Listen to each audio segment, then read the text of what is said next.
Hello, everybody. This is JD again.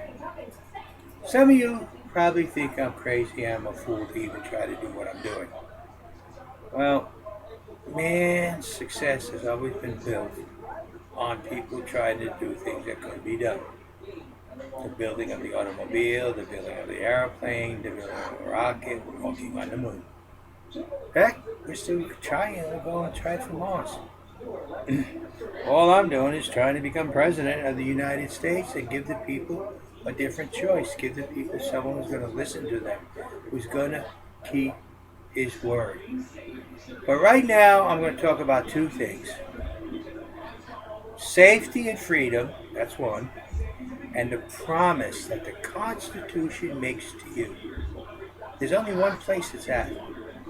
The United States Constitution of America makes a promise to each and every one of you Americans out there. I'm going to read it to you out of the Constitution. I got it right here. Constitution of the United States. It's in the preamble.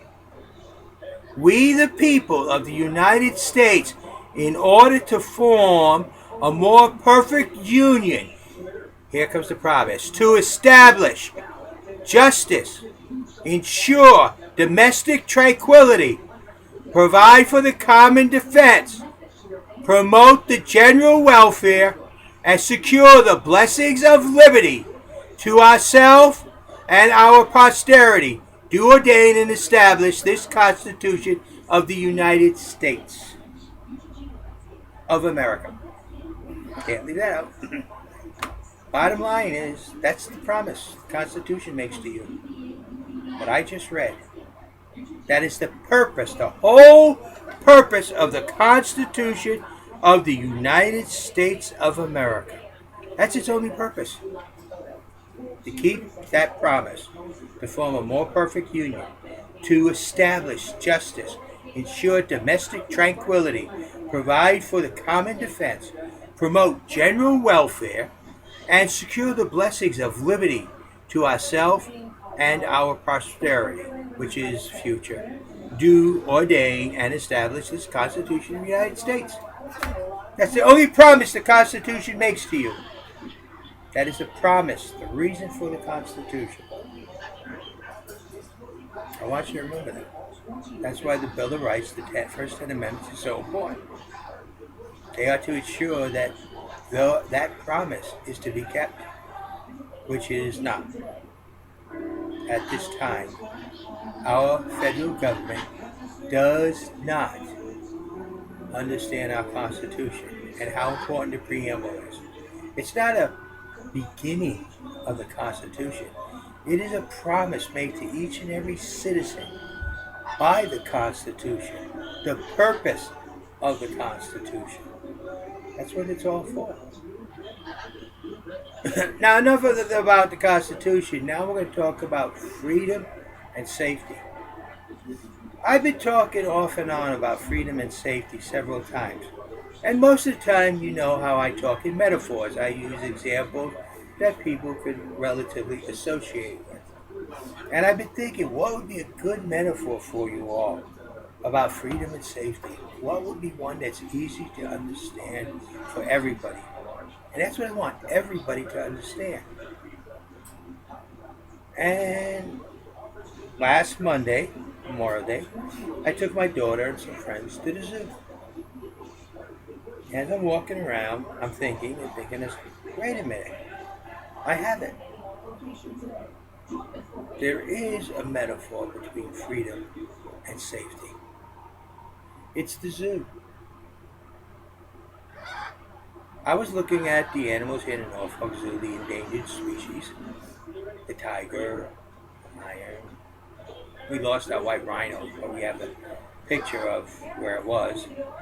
You know, some of the other endangered animals. And I'm thinking, how safe these animals are here. They're protected from the predators, but they have no freedom. These animals in a zoo kept animal, is safe. It has safety. It doesn't have to worry about poachers, hunters, weather. where food's going to come from, has none of those worries. Is completely safe and well taken care of.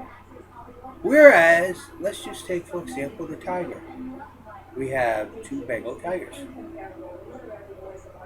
They're roaming territory, since tigers are very, solitaire. They take a lot of territory. But man is infringing on their territory. So as man infringes on the territory, there's less places for them to hide.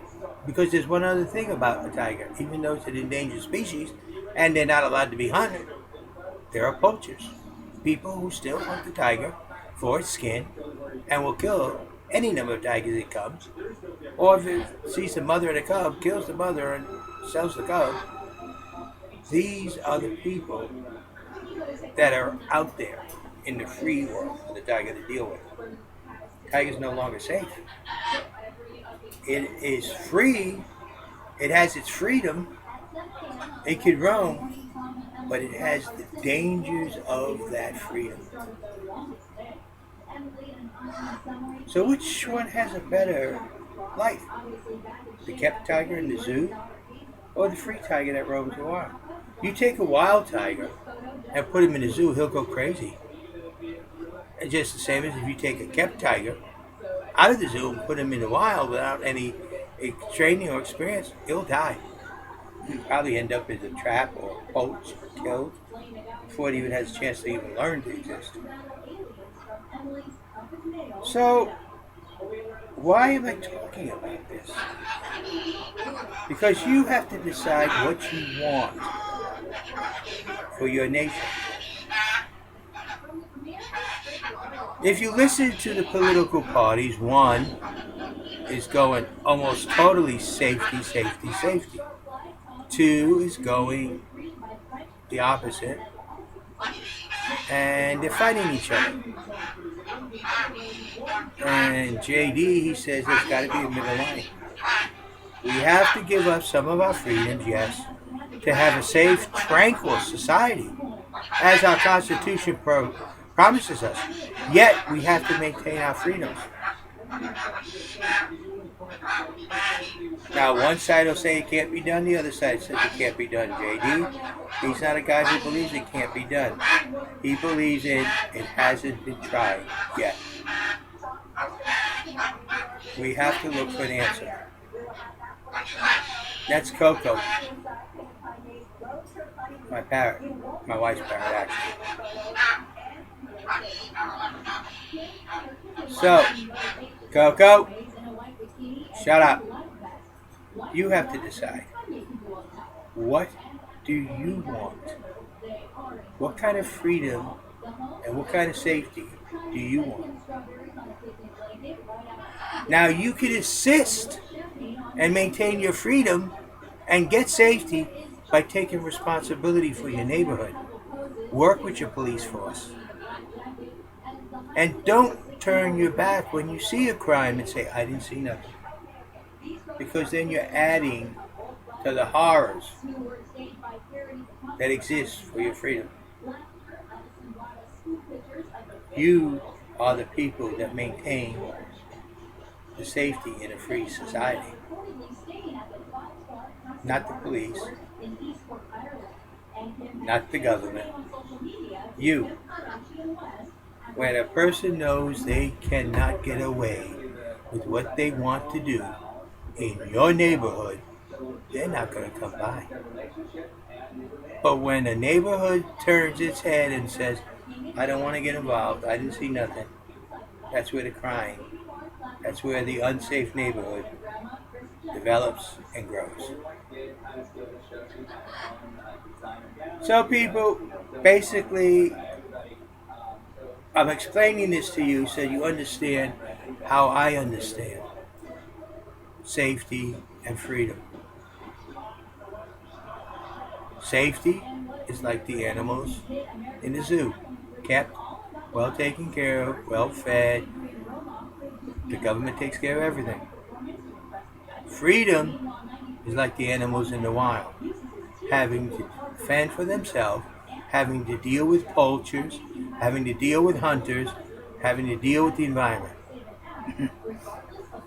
Which is it that you prefer?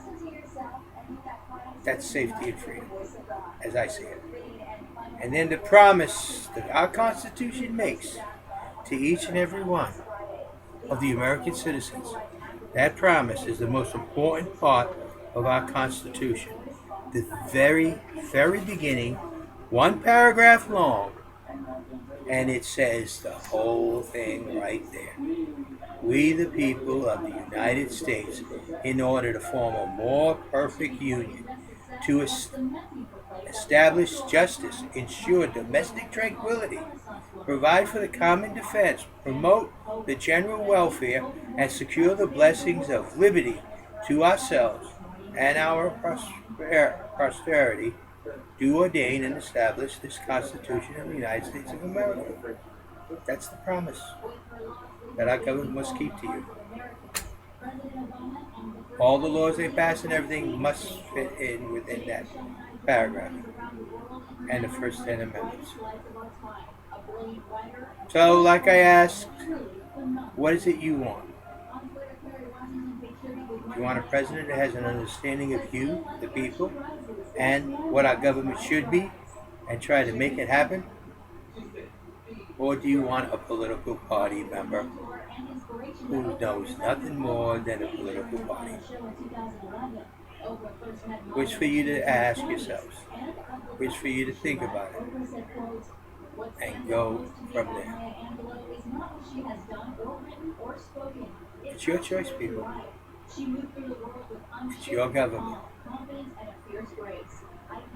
And yes, we together can make this happen. But us together, it must be. Not me alone, not you alone. So you people who don't vote, who says your votes don't count, this time they really do. They count a lot. For you people, independents who vote, yes, you know. And for you people who say, well, I vote for political parties because there's really nobody else. JD is giving you a choice, a difference. That's the only reason I'm here. To bring you to the White House, not a political party. Thank you again for your time, and I hope that you all understand the promises that our government makes to you in accordance with the Constitution of the United States of America and the difference between freedom and safety. Thank you.